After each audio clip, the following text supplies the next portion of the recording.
UPSC civil సర్వీసెస్లో prelims exam qualifying paper మాత్రమే. Prelims objective exam ఉంటుంది. అందులో ఒక సర్టెన్ కట్ ఆఫ్ మార్క్స్ దాటిన తర్వాత ఎంత ఎక్కువ వచ్చినా కూడా అడ్వాంటేజ్ ఏమీ ఉండదు. కానీ మెయిన్స్ ఎగ్జామ్లో మీకు పెరిగే ప్రతి మార్కు వలన ర్యాంక్ మారిపోతూ ఉంటుంది. మెయిన్స్ ఎగ్జామ్ అనేది సబ్జెక్టివ్ ఎగ్జామినేషన్. అందులో క్వాలిఫైయింగ్ పేపర్స్ ఇంగ్లీష్తో పాటు రీజనల్ లాంగ్వేజ్ 2 పేపర్స్ ఉంటాయి, క్వాలిఫైయింగ్ పేపర్స్. దాని తర్వాత ఒక ఎస్ఐ పేపర్ 250 మార్క్స్కి, 4 జిఎస్ పేపర్ జనరల్ స్టడీస్ ఉంటాయి, ఈచ్ 250 మార్క్స్కి. వాటితో పాటు ఆప్షనల్ పేపర్ ఉంటుంది.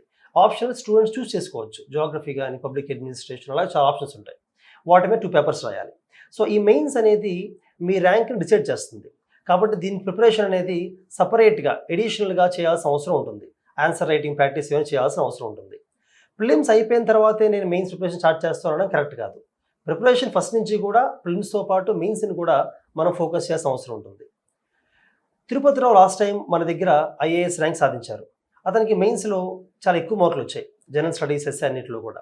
సో అతను Tirupatirao mains preparation strategy explain చేస్తారు. అలాగే నేను ట్రైన్ చేసిన స్టూడెంట్స్లో ర్యాంక్ వచ్చిన వాళ్ళకి రాని వాళ్ళకి డిఫరెన్స్ ఏంటి, ర్యాంక్ వచ్చిన వాళ్ళు వేటి మీద ఎక్కువ ఫోకస్ చేస్తారో కూడా ఎక్స్ప్లెయిన్ చేస్తాను. Okay, thank you sir. So ఈ సివిల్ సర్వీస్లో రెండో స్టేజ్ మెయిన్స్లో వచ్చిన మార్క్స్ బట్టి మనం ఇంటర్వ్యూకి షార్ట్ లిస్ట్ అవడం జరుగుతుంది. మెయిన్స్లో వచ్చిన మార్క్స్ వరకు బట్టి చాలా వరకు మనకు సర్వీస్ కానీ, లేదంటే మన ర్యాంక్ కానీ, లేదంటే మన క్యాడర్ కానీ డిసైడ్ అయిపోతుంది. సో మనం మెయిన్స్లో చాలా వీలైనంత వరకు స్కోర్ చేయడానికి ట్రై చేయాలి. ఇందాక ప్రిలిమ్స్లో చెప్పినట్టు ఇది ఆబ్జెక్టివ్ టైపు, అది ప్రిలిమ్స్. సో అక్కడ చాలామంది 4-5 టైమ్స్ ఈజీగా ప్రిలిమ్స్ క్లియర్ అవుతుంది, కానీ వాళ్ళకి ఒకసారి కూడా మెయిన్స్ క్లియర్ అవ్వదు. ఎందుకంటే వాళ్ళకి ప్రిలిమ్స్లో ఒక రకమైన స్కిల్ ఉంది, కానీ మెయిన్స్లో సరిపడే స్కిల్ లేదు వాళ్ళకి అనమాట. సో మెయిన్స్లో కూడా we need to acquire right skill and right framework, right mindset. So ఈ right skill and right mindset ఎప్పుడు వస్తుందని ఉంటే మనకి మెయిన్స్లో 3 అవర్స్లో 20 క్వశ్చన్స్ మనం ఈజీగా గుడ్ క్వాలిటీ ఆన్సర్లు రాస్తుంటాం, ఎక్కువ స్కోర్ వస్తుందన్నమాట. సో ఈ మైండ్ సెట్ రావాలంటే మెయిన్స్లో మనకి సెటన్ స్టాండర్డ్ ఫ్రేమ్వర్క్ అండ్ ప్రిన్సిపల్స్ ఉన్నాయి. ఆ ప్రిన్సిపల్స్ ఫాలో అయితే కనుక మెయిన్స్ ప్రిలిమ్స్ కన్నా చాలా ఈజీ. ప్రిలిమ్స్ చూసుకుంటే మనం కొంచెం చాలా ర్యాండమ్గా ఉంటుంది ఈ మధ్య. కొంతమంది ఫర్ ఎగ్జాంపుల్ ర్యాంకర్సే నెక్స్ట్ టైం ప్రిలిమ్స్ రాస్తే వాళ్ళకి ప్రిలిమ్స్ క్లియర్ అవ్వట్లేదు, కానీ అదే వాళ్ళకి మెయిన్స్ రాసే ఛాన్స్ వస్తే ఇంకా లాస్ట్ ఇయర్ కన్నా వాళ్ళకి ఈ ఇయర్ మెయిన్స్ స్కోర్ చేసే ఛాన్స్ ఎక్కువ ఉంది. ఎందుకంటే మెయిన్స్లో కొంచెం స్టాండర్డ్ స్ట్రక్చర్స్, ఫ్రేమ్వర్క్స్, ప్రిన్సిపల్స్ ఉన్నాయి. అవి ఫాలో అయితే మెయిన్స్లో స్కోర్ ఎవ్రీ ఇయర్ ఇంప్రూవ్ అవుతుంది. సో ఇక్కడ ఉన్న అపోహ ఏంటంటే, నేను నా ఎక్స్పీరియన్స్ బట్టి, లేదంటే చాలామంది ర్యాంకర్స్ని చూసిన దాన్ని బట్టి ఏంటంటే, ప్రిలిమ్స్ కన్నా mains easy provided you have to follow these certain basic structure. So ఏంటంటే నేను ఫాలో అయింది ఏంటంటే, సిలబస్ చాలా తరోగా మనం ఉండాలి అనమాట. ప్రిలిమ్స్ లాగే మెయిన్స్లో కూడా మనకి జిఎస్ చూసుకుంటే GS1, GS2, GS3, GS4 plus optional చూసుకుంటే సిలబస్ చాలా ఓషన్లా ఉంటుంది. అఫ్ కోర్స్ చాలా ఎక్కువ సిలబస్ ఉంటుంది, కానీ ఆ సిలబస్ని మనం గట్టిగా నేను అందరికీ చెప్పేది ఏంటంటే, you by heart the syllabus. ప్రతి ఆస్పిరెంట్కి ప్రతిసారి నేను చెప్తుంటాను, యూ బై హార్ట్ ద సిలబస్ని బై హార్ట్ చేస్తే మీరు ఏదైనా స్టాండర్డ్ బుక్ చదివేటప్పుడు కానీ, లేదంటే న్యూస్ పేపర్ చదివేటప్పుడు కానీ, లేదంటే any other extra curricular book చదివేటప్పుడు కానీ you will get something relevant to this exam. ఏదో నాకు రిలవెంట్ అయ్యేది ఎగ్జామ్కి పనికొచ్చే పాయింట్ ఇక్కడ నాకు వస్తుందనే ఒక మనకి అండర్స్టాండింగ్ ఉంటుందన్నమాట. సో బై హార్ట్ ద సిలబస్ని బై హార్ట్ చేసేటప్పుడు you have to understand certain pattern in the syllabus. For examples GS1 తీసుకుంటే GS1లో మనకి 3-4 పార్ట్స్ ఉన్నాయి. For example history, art and culture, geography and society. అలాగే ప్రతి పేపర్లో ఉన్నాయి. ఫర్ ఎగ్జాంపుల్ GS3 తీసుకుంటే economy, disaster management, science and technology and internal security. So ఇలా ప్రతి పేపర్లో ఉన్న సిలబస్ని మీరు వేరియస్ పార్ట్స్గా డివైడ్ చేసుకున్న తర్వాత if you go through the previous questions the last 10 to 15 years, అక్కడ మీకు కొన్ని థీమ్స్ కనిపిస్తుంటాయి అన్నమాట. ప్రతి జోగ్రఫీలో, హిస్టరీలో, లేదంటే సొసైటీలో కొన్ని థీమ్స్ కనిపిస్తుంటాయి. Based on the themes you have to make a short notes, not more than 40 pages. 30 to 40 pages కన్నా ఎక్కువ షార్ట్ నోట్స్ చేసుకోవద్దు, స్టాటిక్ అయినా కానీ, కరెంట్ అఫైర్స్ కానీ. సో ఫస్ట్ ఏం చేస్తారంటే, సిలబస్ని పార్ట్స్గా డివైడ్ చేసుకోండి. డివైడ్ చేసుకున్నాక understand and identify the themes in each part, and based on that theme you make a short notes for 30 to 40 pages and revise number of times and ఏదైనా కొత్త point వస్తే అదే నోట్స్కి యాడ్ చేసుకుంటాను అనమాట. Current అఫైర్స్లో recent ఈవెంట్స్లో ఏదైనా కొత్త points ఆ థీమ్స్కి అనుగుణంగా ఏదైనా వస్తే అక్కడ యాడ్ చేసుకోండి. Revise number of times. అలా చేసిన తర్వాత you have to write number of mock test. ఎందుకంటే again mains is a mindset. ఎలాంటి మైండ్ సెట్ అంటే 3 అవర్స్లో 20 క్వశ్చన్స్ మీరు of diverse theme 20 questions of diverse themes మీరు రాయాల్సి వస్తుంది. అంటే మీకు lot of presence of mind and agility ఉండాలన్నమాట.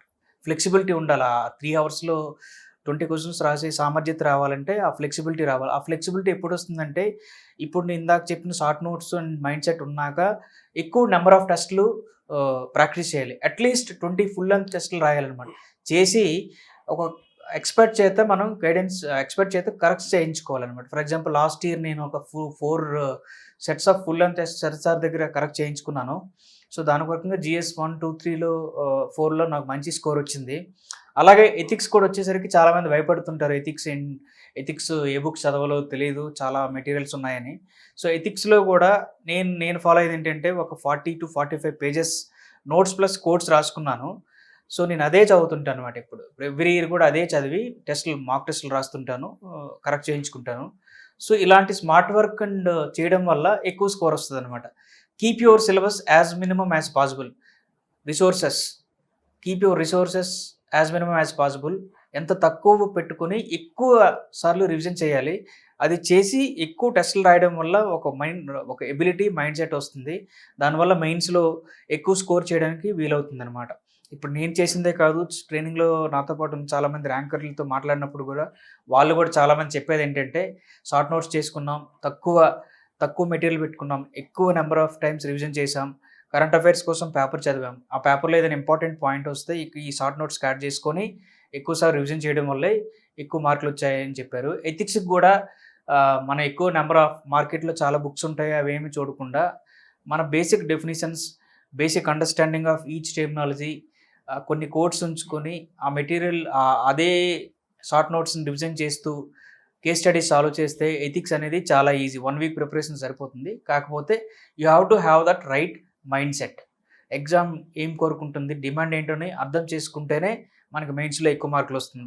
సో అందుకనే చెప్తున్నాను, ప్రిలిమ్స్లో చాలామంది చాలా కష్టపడుతుంటారు, మెయిన్స్కి వచ్చేసరికి డీలా పడిపోతుంటారు. ఎందుకంటే ఈ స్కిల్స్ వాళ్ళు ఇంప్లిమెంట్ చేయలేకపోవడం. నెంబర్ ఆఫ్ అవర్స్ కూర్చుంటారు.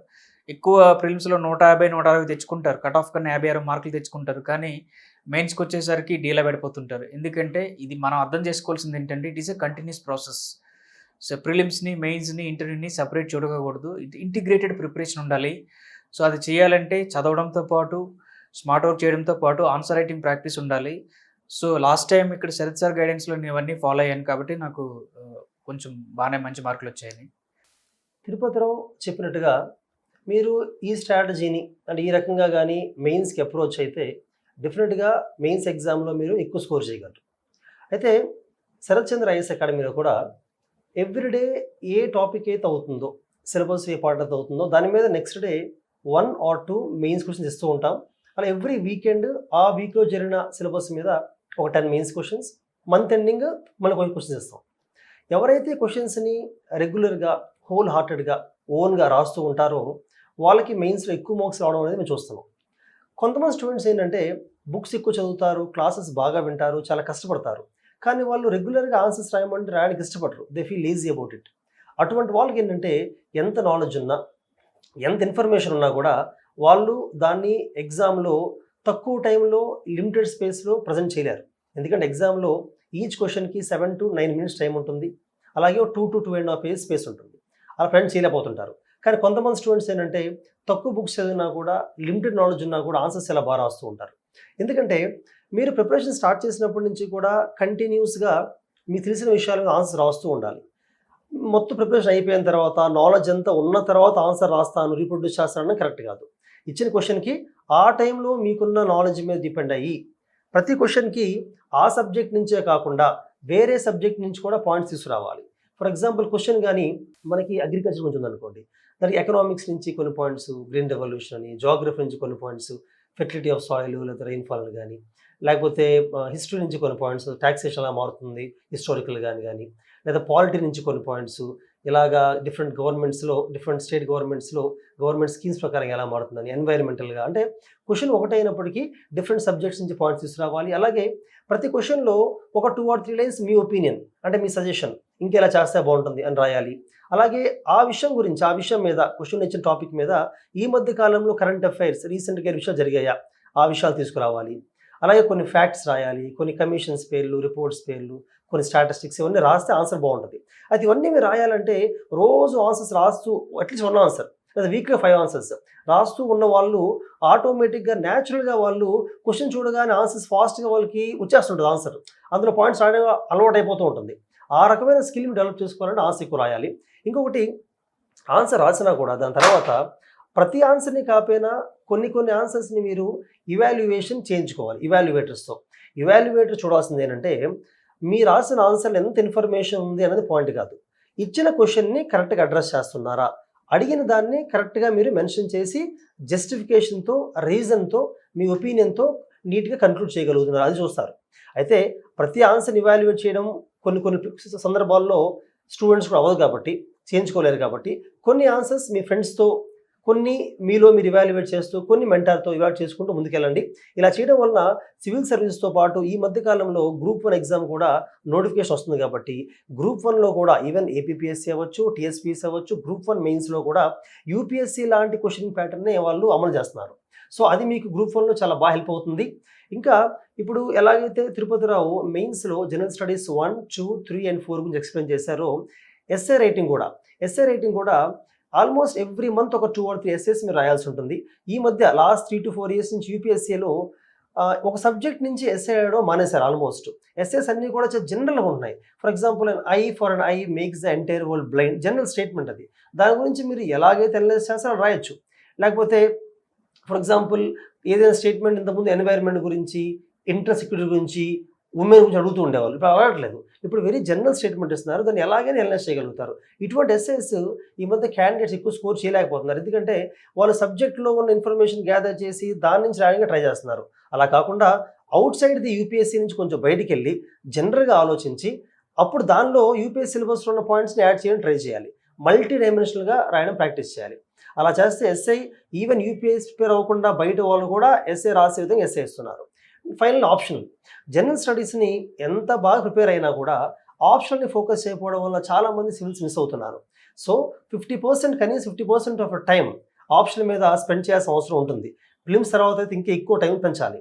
Second thing, choosing the optional. ఆప్షనల్లో ఎయిదర్ మీ బ్యాక్గ్రౌండ్లో ఉన్న సబ్జెక్ట్, మీరు ఒకవేళ బీటెక్ అయినా లేదా బీఏ అయినా ఆ సబ్జెక్ట్ చూస్ చేసుకోవచ్చు. లేదా అది మీకు అంత ఇంట్రెస్ట్ లేకపోతే ఉన్న సబ్జెక్ట్స్లో ఏదైతే మీరు ఆ సిలబస్ బాగా నచ్చుతుందో, లేదా దానికి మంచి మెంటర్షిప్ దొరుకుతుందో, లిమిటెడ్ సిలబస్ ఉందనుకుంటున్నారో, లేదా ఆ టాపిక్స్ మీకు బాగా నచ్చుతున్నాయో, ఎక్కువ చదవగలుగుతున్నారో, దాని మీద బేస్ అయ్యి మంచి ఆప్షన్ సెలెక్ట్ చేసుకొని దాని మీద చాలా ఎఫర్ట్ పెట్టండి. ఆప్షన్ మీద ఎఫర్ట్ ఎంత పెడితే మీకు అంత మంచి ర్యాంక్ వస్తుంది. సో ఆప్షనల్ బాగా స్కోర్ చేసిన వాళ్ళకి జనరల్ స్టడీస్ యావరేజ్ వచ్చినా కూడా మంచి ర్యాంక్ వస్తుంది. సో ఈ విధంగా మెయిన్స్ ప్రిపేర్ అయ్యి మీరు ఖచ్చితంగా ర్యాంక్ కొట్టగలుగుతారు.